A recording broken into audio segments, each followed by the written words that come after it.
Good morning, student. Uh, Today we are going to discuss how to fill OMR sheet in term 1 exam. Actually, CBSE has released OMR sheet in a new pattern. So you are going to discuss how to fill OMR sheet in your term 1 exam. So here is a OMR is demystified by providing following information is there. First of all, details of the candidate will be pre-filled in OMR. Students, जो आपका details है वो आपको OMR में pre field रहेगा। आप यहाँ देख सकते हैं, this is sample format of OMR sheet. Here is roll number already field रहेगा। उसके बाद परीक्षा का दिन एवं तिथि ये भी फील्ड रहेगा।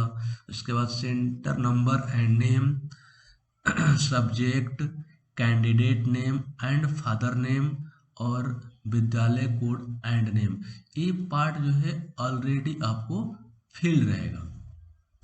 उसके बाद नेक्स्ट इंफॉर्मेशन देखते हैं हम। After that candidate has to write a question paper code in the upper right corner in the space providing for the same. Question paper code will be written on the question paper. आपको जो question paper मिलेगा उस पर एक question paper code रहेगा, उस code को यहाँ पर फिल करना है। देखिए, write code number written on the question paper, question paper code, question paper code आपको यहाँ पर फिल करना है। आफ्टर दैट स्टूडेंट,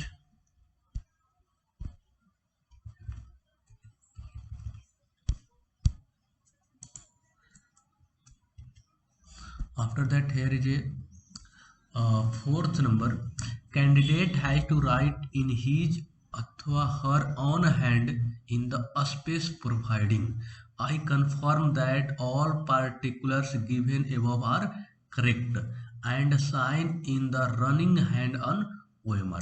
ये इंफॉर्मेशन आपको कहाँ फिल करना है? देखिए, ये इंफॉर्मेशन आपको फिल करना है यहाँ पर।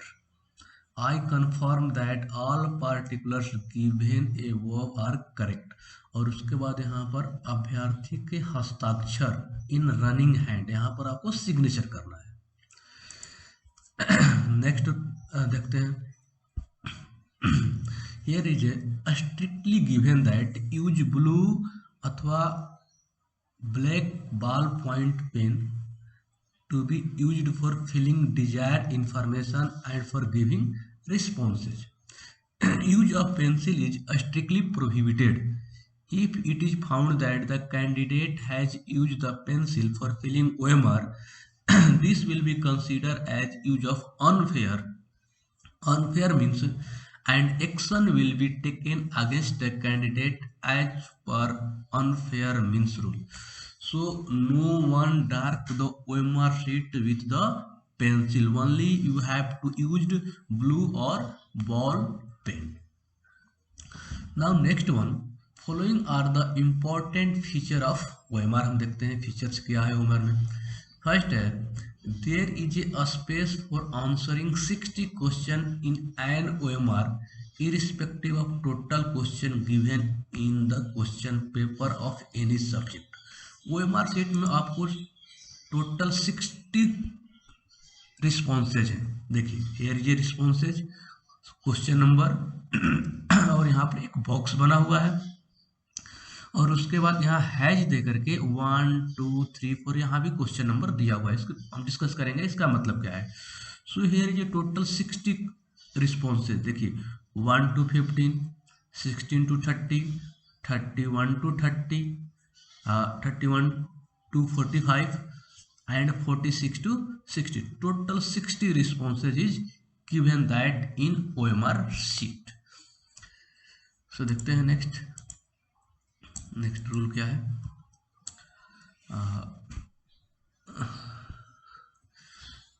Question paper of any subject candidate will use maximum circle as per total question given in the question paper for giving responses. This should be only in serial.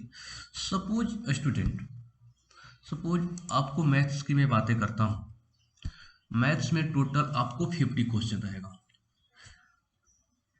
50 questions in, so you have to attempt, you can use 50 responses. आप 50 questions है तो 50 में 50 responses use कर सकते हैं। But अगर किसी ने 51 क्वेश्चन को 51 में फिल कर दिया, सो दैट इज रॉन्ग। आपको 50 क्वेश्चन मैथ में मिलेगा तो आप मैक्सिमम 50 रिस्पॉन्सेज यूज कर सकते हैं।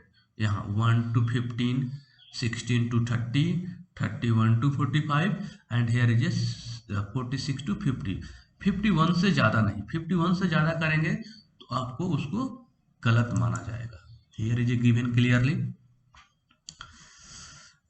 Answer giving after the maximum question number will not be evaluated, meaning thereby if there are 45 question in some question paper and candidate is changing question number 46 in OMR and writing this question as 45 and then giving the answer, it will be not evaluated। Clearly दिया हुआ है, अगर आपके question paper में 45 question है तो आप 45 responses ही use कर सकते हैं। 45 से 46 करेंगे then not evaluated. Now next rule देखते हैं। Here is a given that for giving a responses four circle that is A B C and D are giving in front of each question in a row, candidate one confident about the correctness of replying should dark the circle with a pen. देखिए आपको 4 यहाँ responses दिए हुए हैं। Here is a question number and here is a 4 responses is given. Next देखते हैं। After 4 circle are over a box is given in the same row, candidate have to write the correct option in this box that is A और B और C और D as the answer is. आप समझते हैं,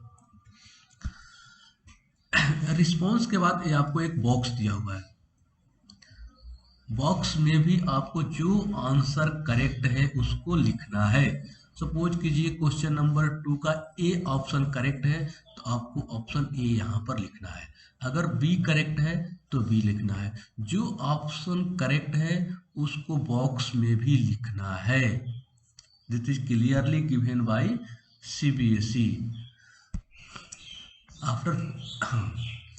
After the box, again a circle is given ahead of box, wherein the question number is also written inside the circle. This circle is to be darkened by the candidate if they not attempt this question। इसका मतलब समझते हैं। देखिए here is a response, here is a box and again यहाँ पर एक serial number दिया हुआ है। अगर आप किसी क्वेश्चन को नहीं करना चाहते हैं then you have to dark this serial number. अगर सपोज कीजिए कि आपको क्वेश्चन नंबर 2 नहीं करना है तो इसको क्या करेंगे, डार्क कर देंगे। अगर सपोज आपको 18 नंबर क्वेश्चन नहीं करना है तो इसको क्या करेंगे, 18 को डार्क कर देंगे। आपको 39 क्वेश्चन नहीं करना है तो यहाँ 39 को क्या करेंगे, डार्क कर देंगे। अगर आपको 50 क्वेश्चन नहीं करना है तो 50 क्वेश्चन को डार्क कर देंगे। वही दिया हुआ है। Candidate are advised that the first of all they should mark the response. आपको सबसे पहले रिस्पॉन्स को मार्क करना है by darkening the circle. If fully satisfied, then they should write a response in box। अगर आप पूरी तरह से सेटिस्फाइड हो गए कि मेरा क्वेश्चन करेक्ट है then write in the box. उसके बाद आप बॉक्स में लिखेंगे। देखिए ये बॉक्स है, इस बॉक्स में पूरे सेटिस्फाइड हो जाने के बाद लिखेंगे, क्योंकि एक बार लिखने के बाद बॉक्स में चेंज नहीं होगा। हाँ, first of the mark the answer by darkening the circle, fully satisfied, then they should write a response in box। Purpose of giving a box is only that if any candidate wishes to change the responses, the same be written in the box. इसका meaning हम समझते हैं. Suppose आप इसमें से दो गोला को डार्क कर दिया, दो गोला को डार्क कर दिया, बट आपने ऑप्शन में ये बॉक्स में जो ऑप्शन आप लिखेंगे उसी को इवैल्यूएट किया जाएगा. अगर सपोज कीजिए कि ए और बी दोनों लिखती है और यहाँ पर बाद में आपको पता चला कि बी करेक्ट आंसर है, तो यहाँ बॉक्स में क्या लिखेंगे, बी, और आपका बी का ही इवैल्यूएशन होगा. नेक्स्ट देखते हैं. Even if a candidate is satisfied with darkening the circle, this response has to written in the box. Candidate have to reply both in a circle and box. आपको दोनों में लिखना है, circle में भी लिखना है, बॉक्स में भी लिखना है. If the responses is given in the box and the circle is left blank, it will be considered that the question has been attempted by the candidate. अगर आप रिस्पॉन्स में लिख देते हैं और सर्कल को ब्लैंक छोड़ देते हैं, दैट मीन्स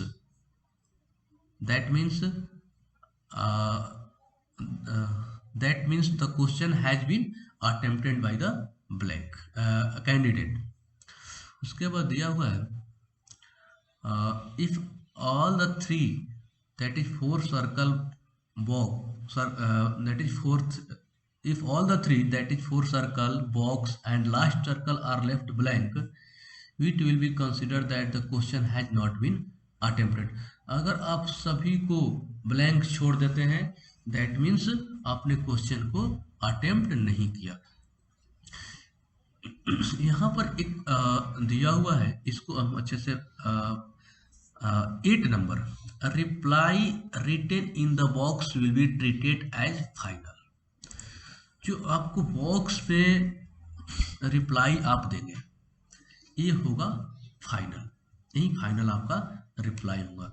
एक बार फिर से हम ओएमआर शीट को समझ लेते हैं. This is your basic details. ये आपको ऑलरेडी सीबीएसई द्वारा दिया रहेगा. यहाँ पर आपको क्वेश्चन पेपर कोड लिखना है. उसके बाद ये है आपका ओएमआर शीट फिल करने वाला. तो इसमें सीरियल नंबर, रिस्पॉन्स, बॉक्स और यहाँ पर अगेन नंबर दिया हुआ है. देखिए क्वेश्चन नंबर, रिस्पॉन्सेज, बॉक्स और serial number. Question number, responses, box, serial number, question number, box, responses, serial number दिया हुआ है. सो आपको जो करेक्ट ऑप्शन है उसको फिल करना है. उसके बाद बॉक्स में भी लिखना है और अगर जिस क्वेश्चन को आपको अटेम्प्ट नहीं करना है उसको भी डार्क कर देना है.